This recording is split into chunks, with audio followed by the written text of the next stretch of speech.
This episode is in reaction to the young two Somali boys who showed disrespect to the Kenyan flag. I wanted to react on that, but mostly I want to react on flag generally. Flag generally. There are three things which are equally important to any nation. To any nation, since the boys were, there is no indication that the boys are representing any group. I think it is childishness that affected them. So we should not associate them with their nation or even with their tribe or anything. That one I wanted to make sure we cover that. Another thing I wanted us to cover is that there are three things which are very important, and which, if you touch them, you have touched any country. If you have touched them, you have touched any country. From the discussion we will talk, but briefly I can say that the national flag is very important to a nation, the same as its national anthem, and lastly, the national emblem or coat of arms. Those three things are very important, and if you touch that one, you have touched that country. So we were all shocked to witness two teenagers discrediting our national flag. Now, where does one start? Let me give two examples of loyalty to the national flag. 3 kilometers north of Mandera town is a town called Malkasuftu, or Suftu in short. In Kiborana, an estate or a village is called Malka, and in Kisomali, a village or an estate or a boma is called Bula. So when you hear a word Malkasade, Malkasuftu, Malkamari, Malkawot, or even Malkalando, that means it is a Borana word for boma ya lando or estate ya lando, something like that. Malka, Malka. And in Kisomali, Bula Hawa, Bula Jamuria, Bula Pesa, Bula Power. The same as Malka. So 3 kilometers north of Mandera is a town called Malkasuftu, or in short or in short Suftu. If for somebody who wants to compare it, it's like Kabete from Riruta, or is it Kangemi from Kawangware, such a distance. But north of Mandera, there is a town called Malkasuftu or Suftu. Many of my viewers who are in Mandera now or in the past may not know why Malkasuftu is called motherland. This is how it got its name. There was a war in Ethiopia which was called Ogaden War. I want to quickly talk about that because we want to talk about flag. We don't want to talk about. I think I've even had a video on Ogaden War. Now, there is a time that Italians pushed some Somali into Ethiopia. They found an empty area that they pushed Somalis there from the tribe of Ogaden. So it was known as Ogaden region of Ethiopia. It is a place for the Somalis of the Ogaden tribe. Ogaden tribe, most of you know something. Kenyans have heard of Jubaland. Jubaland is Ogaden by tribe. Ogaden tribe. So half of Ogaden, Jubaland used to be half in Kenya, that is northeastern, and half in Somalia, up to Kisimayo. So they are called the Ogaden by tribe. Uh, so these people used to stay there during the colonial time. And in the 70s, Somalia invaded uh, Ethiopia and occupied the Ogaden region. When they occupied the Ogaden region, they went to Malkasuftu. They went to Malkasuftu, the town that is called Suftu, and in every government offices, you see, in every government offices there is the national flag. They went and placed there the Somali national flag. When they placed there the Somali national flag, of course, some Ethiopians who are Ogaden by tribe were not happy. There is a prominent person in Suftu who refused to look at the pole, the the flag pole. He refused to look at the flag pole if it has a Somali flag there.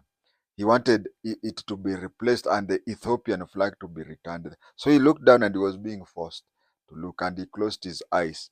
When he closed his eyes, he was told, if you don't look at the national flag of Somalia, you'll be shot.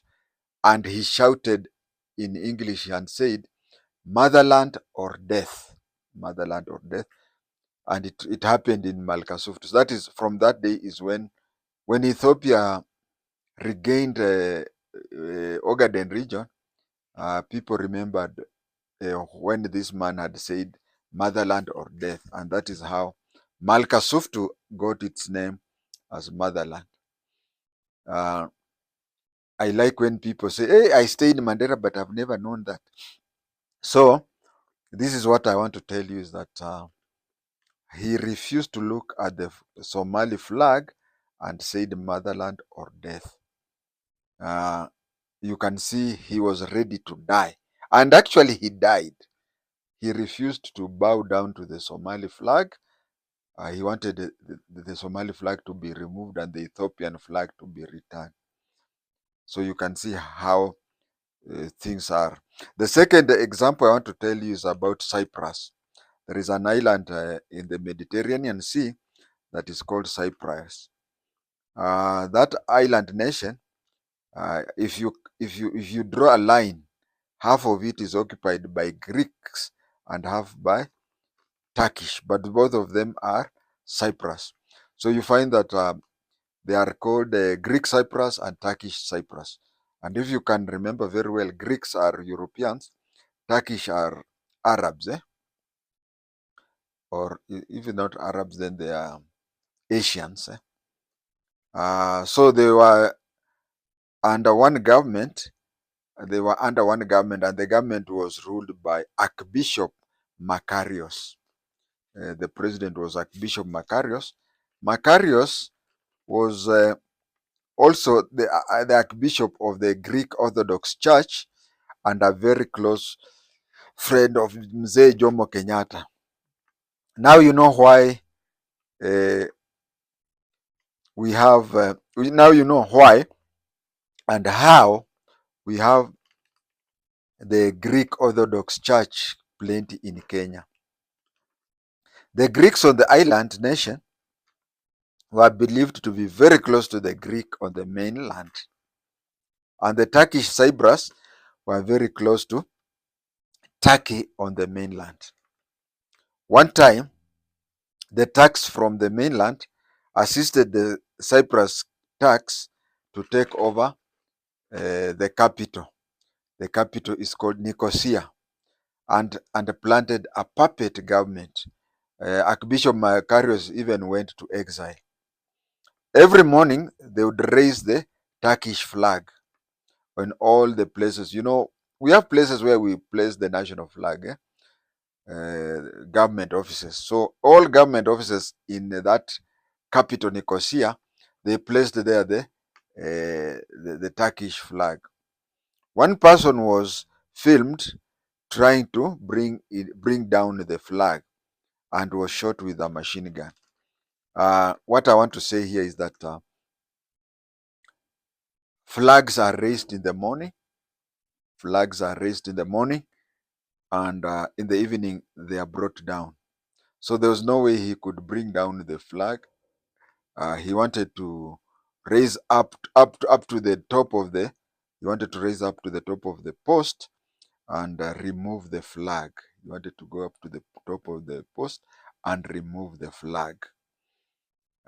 It was shown, I remember those years I was still in school, whereby somebody, he knew he was going to die, but he would rather die than have the national flag of his country not on that whatever. So I've given two examples of people who died because of their national flag, and they knew they were going to die because of their national flags. I've given an example of somebody in 3 kilometers north of Mandera who refused to look at the flag post because instead of the Ethiopian flag, there was the Somali flag. And he said motherland or death. And then I've also given an example around the same time, I think it was around the same time, when Cyprus had its civil war and somebody did not want another flag there, and he tried to, the way Mombasa people, yeah, I think the best example is the Mombasa people. You see how they go up the coconut tree. So that thing you remember. As I said, there are three things which are equal, and each and every country has a lot of bearing on it. You touch those three things, you are deemed to have committed treason. The first one I said flag, the other one was the national anthem, and then the third one was the emblems of the national coat of arms. They do represent the country. They do represent the country, each and every country. An attack on any of the three is similar to 9/11 in the USA and 1998 bomb blast in both Nairobi and Dar es Salaam. You can see that it is taken to be as serious as that. Such attacks are done by weak people with no military options. You may find that you want to express your disapproval, like those people who side with the Palestinians on Gaza issue, so they can burn the American flag or they can burn the Israelites flag. That is why you find that is the weak man's way of, because the weak man has no what tankers, he has no planes to go and attack those.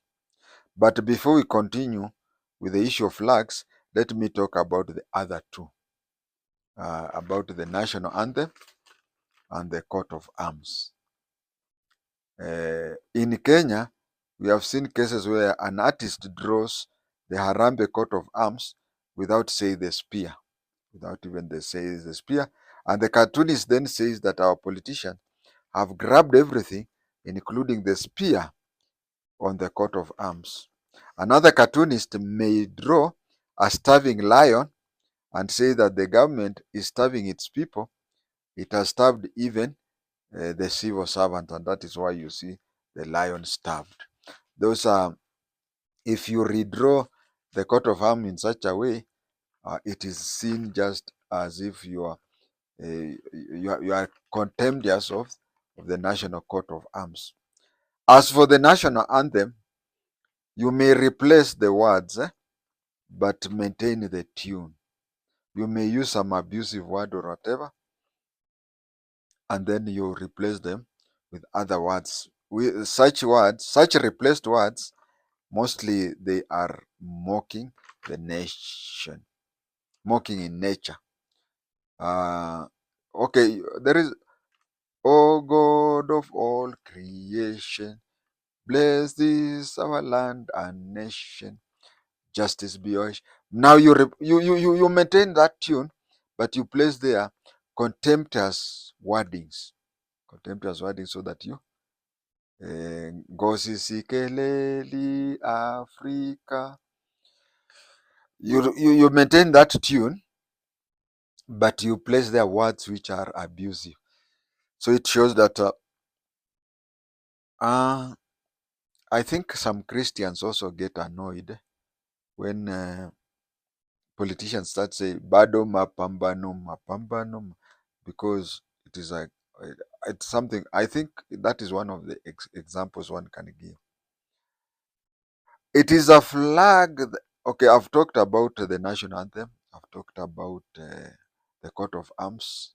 If you are seen to to computer change the coat of arms in a contemptuous way, or you sing some funny ways and the tune of the national anthem, then you are deemed to have gone as bad as somebody who has uh, discreated the national flag. It is a flag. It's a flag that represents the people of that country. It is the sign of that, and that is why you find each country explains why they came up with such. Although you find that some of these flags we may have been like the Kenyan flag, we are being cheated. Oh, sijui green, sijui is for. But if you look at the Kenyan flag, it was a combination. I've recorded that somewhere. It is a combination of the flags of KADU and KANU.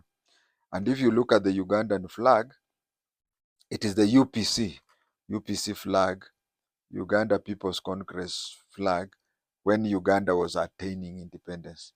But in many cases, you are told why such things and whatever. So it represents the people of that country. It brings, that is why you even find people saying that some Americans even say that they went to Vietnam to fight for their flag, So that is how it is. The flag also has other symbols, like in the UK, the Jack. The national flag in UK is called Union Jack. The Union Jack is a combination of all the provincial flags. That is the Welsh people have got their flag, the Scottish, and so on and so on. So you find that if you combine them all, it is now called the union of those whatever. If you Google and look for the various flags, you'll find it is a combination of both. I want to thank the Jinsi that whenever they went out, they carried a piece of the Kenyan flag. That to me is patriotism. What annoyed me was for Boniface Mwangi to say that those Jinsi who died in the demonstration should be buried with the national flag. You see, burying with the national flag, it is not showing that the person who was killed during Jinsi's. No. If you, let me tell you one thing, just take a flag of any country. There are sometimes you see a flag of another country. You take that flag, just like the one I bought in the streets for 100 shillings. Then you go and bury it in the sand, or you go and burn it, place there fuel, light it up, and such as, and even tear it. It shows that you are wishing the country dead, and that is why I said that it is considered as what do you call wanting to overthrow the government or even going against the country. Burning, burning, and even tearing or the three is like invading that country. If you do those three, it's like you've invaded that country. Um, I want to say this. I want to tell the Jinsi that you may have issues with one William Samoei Arap Ruto. You may have issues with him.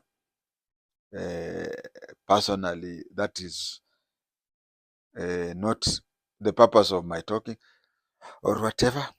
You can disagree with him. You can agree with him. You can agree to disagree. You can agree to agree. And that is beyond the point. But if you are annoyed with William Ruto as an individual, if you are annoyed with current government, the UDA, forget about the national flag, just go for those people.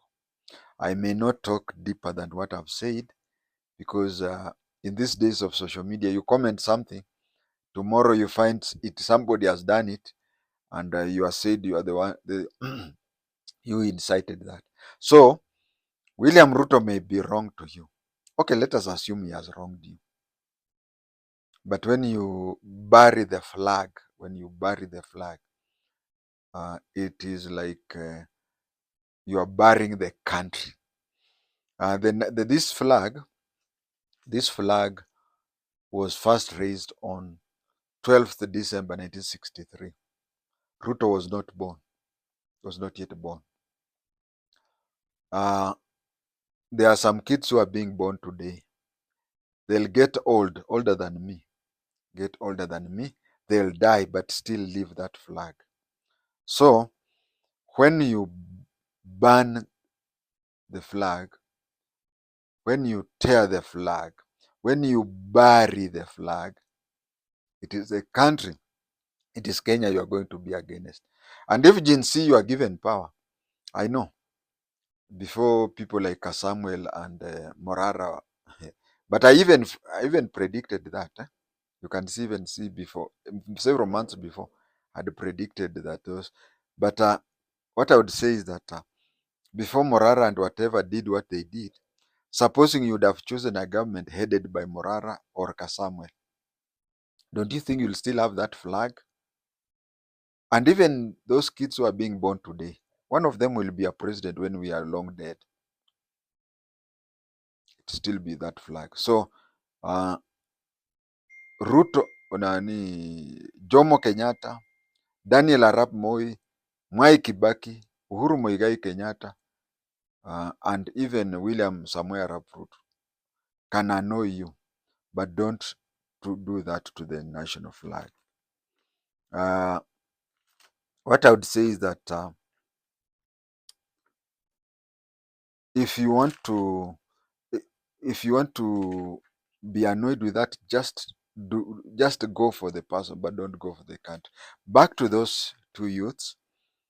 There's a point I wanted to say, but I'll say it later, about Gen Z. Let us go to the flag. The flag, it is mandatory to salute it. Any human being, if you are in uniform, you salute it. If you are in civilians, you stand to attention. So that is why it is mandatory to salute the flag. And when it is being lowered or raised, everything must come to a standstill. It's because of the respect that we have for the flag. Banning it is barring Kenya. Barring it, banning it is barring or banning Kenya or whichever country that owns that flag. Yes, you can be given a send-off with a flag. That is what I want to tell the Gen Z. You can be given a send-off. The nation can give you the highest respect, that your coffin will be draped in the flag. This is what we do. But the flag is never buried. The flag is never buried. At the last moment before the coffin is buried, at the last moment the flag is removed from atop the casket and given to the next of kin of the person so being buried. As for these boys, the two Somalis, one is 17 and the other one 14. What I can say in Kiswahili, huo ni utoto. There are some things that people do. I remember there's another time, a few months ago, where a young boy came out of a vehicle and started kicking an elderly police officer who was about to retire. There are some things that 20 years from today, the one is 14 years will be 34, and the other one will be 37. 20 years from today, if you ask them and you showed them the video, they would really regret, including that including that university kid who was kicking a police officer. I know 20 years from today, they will understand that they were doing what we call in Kiswahili utoto. If you commit an offense, even on the eve of their 18th birthday. In Kenya, that is, in Kenya, if you commit any offense a day before your 18th birthday, uh, and you face the court when you are an adult. You see, you can commit an offense and maybe a week later you are taken to court. We go back to the day you committed the crime. If it is even a day to your 18th birthday, you will be taken to the children's court. You will be taken to the children's court and sentenced to a Boston institution. You will be sent to a Boston institution. Boston is a prison high school. Boston institution is a prison secondary school or high school. An approved school is a prison primary school. An approved school is a prison primary school. And that is where those kids are going to be headed. And I believe that after they complete their sentence, they'll be extradited. In case, you know, I don't know. Maybe they could even be Kenyan Somalis. You cannot extradite a Kenyan Somali. But if they are from Mogadishu, uh, they will be taken they will be taken either to the Boston institution. This one who is 14 years may even be taken to an approved school. And then at the completion of their sentence, they'll be extradited to their country. So I saw a lot of people react about the way those kids did. Kindly understand that they just did it with the way Boniface Mwangi had said. There is no difference between this one and those jinsis who are buried in the national flag. Thank you.